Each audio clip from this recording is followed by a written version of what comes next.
Hello everyone and welcome to our first ever Staff Wellbeing Team podcast. We're so excited to have the opportunity to speak to all staff, and hopefully these podcast episodes will be interesting and informative and provide lots of helpful advice which we can all use to improve both our physical and mental health. My name is Sarah. I'm one of the activity and wellbeing coordinators within the wellbeing team, and I'll be hosting the podcast. We'll be covering a range of topics from physical activity to nutrition and relaxation. We'll hopefully have some great guests along the way who will provide expertise from their field. I thought there was no better person to be my first guest than my very own head of service, Nicole Contogiorgi. Nicole is the head of health and wellbeing services, and this whole service was really her idea. So what better way to launch the podcast than by picking Nicole's brain on all things wellbeing and how the service came about. Hello, Nicole. Hello, and thank you for having me. You're very, very welcome. So Northumbria is the first trust in the country to have a team dedicated to staff physical activity, which is really exciting. What gave you the idea to set up the service, and what were your first steps to getting it off the ground? Okay, so the work began following an audit that we did of our estates, following on from the pandemic in 2021. And we wanted, really our aim was to focus on the well-being of the estates and what was available for staff. So that the audit that we carried out highlighted areas where we needed to make some improvements. So this led on to a number of wellbeing projects, one of them being to upgrade the physio gyms, but also to introduce staff-only gyms. So we know that we provide physiotherapy services for patients. However, these physio gyms are inactive out of working hours, so we thought that if we upgraded and put some new equipment in, it would give staff the opportunity to use them out of hours following their shifts. So that's how it started, and obviously once we looked at the estates, then we thought about recruiting a team to deliver physical activities within those spaces. And yeah, so that's where it all began. All started from there. So we're a really new team. We've been up and running for just over a year. I came into post, I think, in May, and I can't believe how much it's grown even since then. So what did the service look like this time last year, and what were your objectives at that point? Yeah, so last year it started, well actually probably it was the year before, it started with myself and Chris Wall, our business manager for wellbeing, and there was literally just the two of us. So we didn't really have very clear objectives, but we knew we needed to get some people in to run the gyms basically.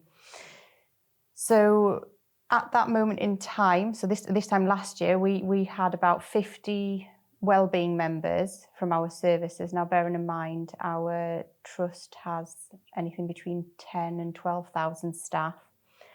And since then, we've recruited a number of posts. We have health and wellbeing coordinators, gym instructors, and our admin staff that support processing our wellbeing membership. And this has made a real difference. And today we have just over 2,150 wellbeing members, so it has grown a lot. Yeah, it's crazy. It's grown really fast. It's fantastic. So I'm putting you on the spot here because this is normally something that I would answer. But what is currently on offer within the staff wellbeing team service? So the service, the membership has a number of offerings. So obviously, as mentioned before, we have the staff-only gyms that are dedicated to our staff. We also have the physio gyms that are accessible out of hours. We've started developing a really good timetable of in-person classes and virtual classes, trying to accommodate everybody's needs. Some people like to come and do exercise in person. Some people like to do it from home, or they may want to do it with their family at home or with their friends. We've also got personal training on offer. We've also looked at developing pathways through occupational health, for example, and staff psychology, staff physio. So we have our Safe, Fit and Well referral service where people can come into the service for 6 weeks and we monitor their physical activity in view of improving that. We deliver engagement days, so if some of our colleagues, business units and teams have away days, we attend them and try to bring physical activity into the day. Yeah. So if you ever get to go one, we have a lovely smoothie bike. I'm sure you know that, Sarah. You've run it yourself. I have sat on that smoothie bike many times. It's just a nice little icebreaker. So yeah, so we do that on all the different sites, or like I say, if we have away days. We also are working with local colleges to bring beauty students in and offer massage and pamper sessions, which is lovely. The staff love that, and we're continuing looking at developing what's on offer. So we're taking a lot of feedback. So we work very closely with our staff experience team on receiving feedback on what staff want to see, and yeah, we're always looking to try new things. We also have midday moves, which is really good for people who generally tend to work at an office all day and you don't get the chance to move. So at 12 o'clock, is it every day? It's 3 days a week, but it's going to be 5 soon. We're going to launch the Monday and Friday soon. So it's 5 minutes worth of exercise, and obviously we are always looking to be inclusive with those sessions. So we do desk-based exercise. And yeah, so we're always looking to do more things. Oh, another exciting thing actually, which is hot off the press, we are probably going to start doing some Reiki sessions, which will be available to staff. So watch this space. Excellent. That's news to me as well. Brilliant. So out of all of that, there's so much stuff there and obviously loads more still to come. What are you most proud of about how the team's kind of developing and the service is developing? So I think, so the feedback in terms of the service has always been consistently good. People have found the offer really good. I guess the bit that I'm most proud of is the people that we've got in the team. They're all very personable, and are making a real difference to individuals' lives. And yeah, I think that if we can consistently look after our staff with this team, then inevitably we're going to give a much better quality service to our patients.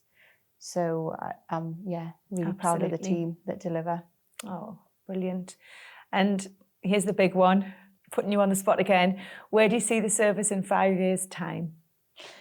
Okay, so as I said, we're always looking to improve and grow and kind of adapt with what people's needs are from a wellbeing aspect. As I mentioned before, we currently have over 2,150 members, which probably accounts to 20% of our organisation.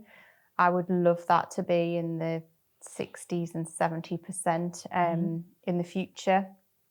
And the other thing as well is just really want that to have a ripple effect. So obviously our work is focused on staff members, but if they're then going home and making their friends and family more physically active, then that can only be a positive thing.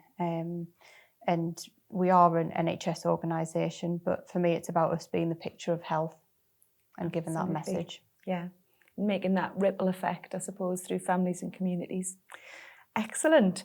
Well, it's been lovely talking to you about the wellbeing team and the wellbeing service, but I'm going to ask you one final question that I'm going to ask all the guests that we have on, which is, what is your favourite thing to do to support your own personal wellbeing? Okay, lots of things. I think making time for yourself is really important. I personally like going out in the hills, and probably a lot of that is to do with being in an area of no distractions and permitting yourself to do that. We all have very busy lives in various ways, and just have a laugh. Don't take life too seriously. Find something you love doing and surround yourself by people that make you laugh. I think that's really important. And we know that, you know, people sometimes go through hard times and they're not always wanting to laugh, but if you can make a little bit of a difference to someone next to you, then again, it has that knock-on effect. And I think when you can give, that makes you happy. Absolutely. Couldn't agree more. Oh, brilliant. Thank you very much for coming on the podcast, Nicole, for being my first guinea pig / guest. And thank you everyone for listening. To stay tuned to our upcoming podcast, make sure to follow our Spotify, socials, and subscribe to our YouTube. Thank you.